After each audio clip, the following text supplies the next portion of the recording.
Primera historia, me topé con una familia increíblemente escalofriante hace un tiempo.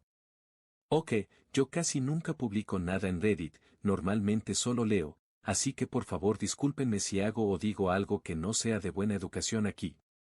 Alrededor del 2018 o 2019, yo, mujer, 25 años actualmente, tenía 18 o 19 años, y vivía en Nebraska, donde crecí. Vivía en la ciudad más grande de Nebraska, pero aún así estaba rodeada de campos de maíz y trigo. La ciudad estaba expandiéndose, así que gente adinerada empezó a construir casas enormes con terrenos gigantes en las afueras. A medida que la ciudad crecía, surgieron más y más casas grandes. Dicho esto, tenía un buen amigo cuyos padres tenían una de esas casas grandes, justo en la línea donde se empezaban a mezclar los campos y la ciudad.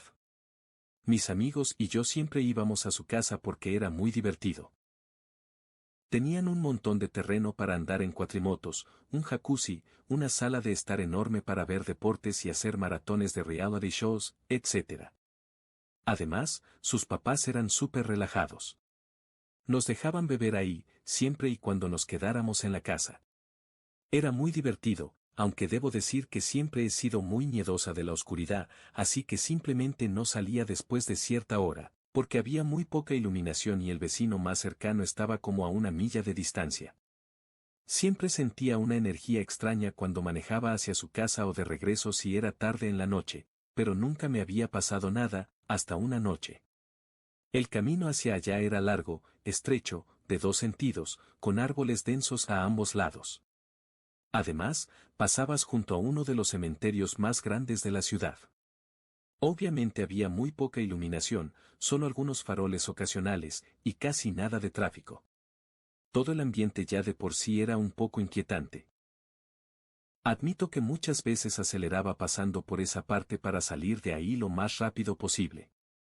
Esa noche en particular hacía un clima primaveral perfecto, así que iba manejando con las ventanas abajo, escuchando música, y eran como las 10 de la noche. Venía en una curva cuando tuve que frenar de golpe, justo frente a mí, en medio del camino, a unos 50 metros, había algo que parecía ser una familia. Imagínate, un camino completamente oscuro, con bosque denso a ambos lados, y solo mis luces delanteras iluminando lo que tenía enfrente. Era una familia de 3 o 4. Había una mujer alta y delgada, un hombre de estatura y peso promedio, un niño pequeño, de cabello corto, pero no podía decir si era niño o niña por la ropa, que tendría unos 8 años, y la madre empujaba un cochecito de bebé. Su ropa se veía normal, no estaba rota ni sucia, pero tampoco era elegante. Además, no llevaban ninguna fuente de luz, lo que significa que habían estado caminando en completa oscuridad antes de que yo llegara en el auto. Todos iban de espaldas a mí, caminando completamente en silencio por el medio de la carretera, en la misma dirección que yo. Bajé el volumen de la música para ver si podía escuchar si hablaban o algo, pero no hacían ningún sonido. Los vellos de mis brazos se pusieron de punta de inmediato. Me detuve en la carretera detrás de ellos y esperé un momento para que se movieran. Pero no parecían inmutarse ni un poco, ni siquiera voltearon o intentaron apartarse. Literalmente pensé que me estaba volviendo loca, o que estaba soñando. Era tan surrealista. Antes de que pudiera procesar completamente lo que estaba viendo, todos al mismo tiempo dejaron de caminar, y lentamente comenzaron a darse vuelta para mirarme. Me asusté horriblemente. No me di tiempo ni de mirarles bien la cara mientras giraban. Inmediatamente metí reversa y aceleré hacia atrás durante probablemente unos 20 segundos, luego di un volantazo para hacer un giro en U, casi saliéndome del camino, y me fui a toda velocidad en dirección contraria. Lo único que recuerdo claramente es que el cochecito de bebé parecía estar vacío. Eso es lo que más se me quedó grabado. Nunca en mi vida había sentido ese nivel de terror. Miraba mi espejo retrovisor unas 1000 veces mientras iba rumbo a una carretera principal, pero nunca volví a verlos. De hecho, nunca volví a ver algo parecido. Le pregunté a mi amigo y a su familia si habían visto algo raro, pero la manera en que me miraron me hizo sentir como si estuviera loca. Cada vez que cuento esta historia recibo una de 3 reacciones. Piensan que estoy totalmente loca. Piensan que estoy mintiendo. O me cuentan que les ha pasado algo más o menos similar. Sinceramente, no me importa si nadie me cree. Fue, y sigue siendo, lo más escalofriante que me ha pasado en la vida. Pienso en eso todo el tiempo. Creo que solo hay tres opciones. Era alguna familia extraña queriendo asustar a alguien. Era una distracción para un intento de robo o agresión. O era algo mucho más siniestro. Y probablemente, por el resto de mi vida, me voy a obligar a creer que era la primera opción. Segunda historia, casi le di un aventón a una asesina serial. Mi padre estuvo en el ejército durante 21 años. Cuando se retiró, nos mudamos a un pueblo muy pequeño en el centro de Florida. Después de un par de años, se aburrió. Aunque no necesitábamos el dinero, entre su pensión y lo que ganaba mi mamá trabajando como contadora y preparando impuestos, él quería volver a trabajar. Empezó a trabajar en varias gasolineras. Como era un pueblo pequeño, a los dueños no les importaba que yo fuera a ayudarle, reabastecía los refrigeradores o incluso atendía la caja registradora, siempre y cuando no vendiera cerveza ni cigarrillos. Todo esto pasó a finales de los años 80 y principios de los 90. La historia que voy a contar sucedió en 1990 y recuerdo muy bien la fecha porque fue poco después de mi cumpleaños. Yo acababa de cumplir 15 años, y en Florida, a esa edad, ya podía obtener el permiso de conducir para aprendices. Mi papá me dejaba llevarlo en coche a su trabajo y traerlo de regreso, para que fuera ganando experiencia al volante, tanto de día como de noche. Estaba sentado en mi lugar habitual, en una mesa junto a las ventanas. Tenía un libro en la mano, los pies apoyados, una Mountain Dew en la mesa y algunos bocadillos.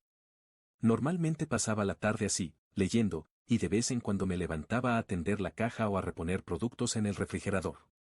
Recuerdo que levanté la vista porque algo captó mi atención. Vi que una mujer caminaba por el estacionamiento desde la dirección de la Interestatal. La gasolinera estaba justo sobre la Enero de 75. Eso de por sí ya era raro, porque no era común ver gente caminando por allí, y mucho menos proveniente de la autopista. Pensé que tal vez su auto se había averiado y venía a pedir el teléfono para llamar a una grúa o algo así. Estaba completamente equivocado.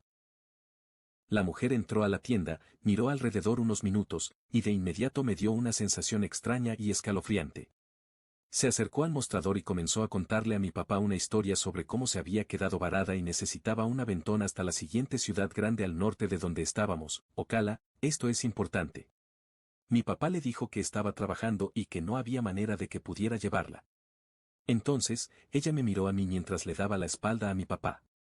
Mi papá me hizo una seña rápida, negó con la cabeza. Me quedé un poco confundido por un segundo. Pero luego, ella se volvió hacia mi papá y le preguntó si yo podía llevarla. Mi papá le respondió que yo solo tenía un permiso de aprendiz y que no podía conducir solo, ni mucho menos llevarla y luego regresar. Normalmente, yo lo habría hecho de todos modos, aunque fuera ilegal, porque ya lo había hecho unas cuantas veces antes. Pero no discutí con mi papá. Era muy raro que actuara así, porque normalmente era muy amigable con los clientes. Pero con ella, fue casi cortante y muy seco. Más tarde, supe que desde el momento en que la vio acercándose por el camino, tuvo un mal presentimiento sobre ella. La mujer se puso a gritarle e insultarlo durante un minuto, y él básicamente le dijo que se largara de la tienda. Ella abrió la puerta de un golpe tan fuerte que pensé que iba a romperse el vidrio, y luego salió furiosa por el camino de entrada. Seguí mirándola mientras volvía a caminar hacia la autopista, y luego la vi subirse por la rampa en dirección norte. Casi un año después, estaba en mi habitación, menos de una semana antes de cumplir 16 años. Escuché a mi papá gritando desde la sala. «Hijo, ven aquí y mira esto». Corrí rápidamente a la sala y vi que estaba señalando la televisión. Miré la pantalla y vi la foto de ficha policial de una mujer. Inmediatamente la reconocí. Era la misma mujer que había estado en la tienda. Resulta que casi le di un aventón a Eileen Wuornos, quien más tarde sería condenada como asesina serial y luego ejecutada. Todavía tengo pesadillas sobre lo que podría haber pasado si hubiera dicho que sí. Tercera historia, creo que hay alguien viviendo en mi cobertizo. Mi cobertizo, el título lo dice todo, pero al mismo tiempo no dice nada. Últimamente he notado que algo anda raro en mi casa, como si hubiera alguien más viviendo conmigo, mi esposa y nuestros dos perros, pero no he podido precisar qué es, hasta hoy. Para dar un poco de contexto, vivo en un dúplex. Compartimos esta propiedad con otro tipo de unos veintitantos años. Él tiene su propia casa y nosotros la nuestra, pero compartimos el lavadero, que da a nuestros respectivos patios traseros, separados solo por una cerca. Todo empezó hace unos 2 meses, cuando este vecino me mandó un mensaje. Oye, amigo, solo para avisar, me robaron la bicicleta del solarium. Esto resultó aún más inquietante porque, para llegar a ese solarium barra diagonal lavadero, habría que escalar la cerca de ladrillo rodeada de arbustos y luego lanzar la bici por encima, a menos que el ladrón haya sido el más valiente de la historia y se la haya llevado caminando por una de nuestras puertas delanteras, cuando ninguno estábamos en casa. De cualquier manera, no me pareció normal, así que empecé a asegurar bien esa puerta. Avancemos unas semanas, entro con mis perros al patio trasero y uno de ellos empieza a olfatear insistentemente junto al cobertizo. No le di mucha importancia, con el calor, seguro estaba persiguiendo lagartijas y alguna entró bajo la puerta. Al rato logré que regresaran, pero casi no pienso en ello, casi nunca entro al cobertizo. No es que tenga algo raro, simplemente está en un rincón y no soy de pasar tiempo ahí. Lo usamos para guardar maletas, muebles que no caben en la casa, equipo de camping, esas cosas aburridas de suburbio. Quizá entramos 3 veces al año. Tras 18 días seguidos de mis perros curioseando en el cobertizo, decidí echar un vistazo para ver si quizás se había metido un lagarto o algo, pero no había dragones de Komodo ni nada salvaje. Lo que sí encontré, y que casi me hace mear de miedo, fue la bicicleta que mi vecino dijo que le habían robado. Mi primer pensamiento fue, joder, mi esposa es cleptómana. Pero lo descarté rápido, ella ni siquiera le gusta andar en bici. Luego me preocupé de que el vecino pensara que yo se la había robado, si lo descubre, ¿cómo se lo explico? Además, yo quería devolvérsela. Seguí buscando y vi que uno de nuestros sacos de dormir estaba desenrollado pero apretujado detrás de una caja. Dentro había como $20 en billetes de a 1, monedas sueltas, y una bolsa de basura llena de envoltorios de comida. Entonces mi cerebro aceptó lo que al principio no quería ver, alguien había estado viviendo en mi cobertizo, o al menos lo había hecho hasta hace poco. Quizá mis perros lo espantaron, o quizás dormía allí todas las noches y salía de día. Si no iba a volver, ¿por qué dejar el cambio? Dejé todo tal cual lo encontré y me quedé pensando qué hacer. Quienquiera que fuese debió entrar usando el juego de llaves de repuesto que guardo en el patio trasero. Cerré con llave y traje las bicis y los sacos dentro de la casa. Esta noche espero que ese mensaje haya quedado claro y que la persona se mude. Mañana voy a instalar cámaras. Les mantendré informados si pasa algo más. Crucen los dedos por lo mejor, y ojalá quien sea que esté ahí decida irse. No queremos volver a encontrarnos.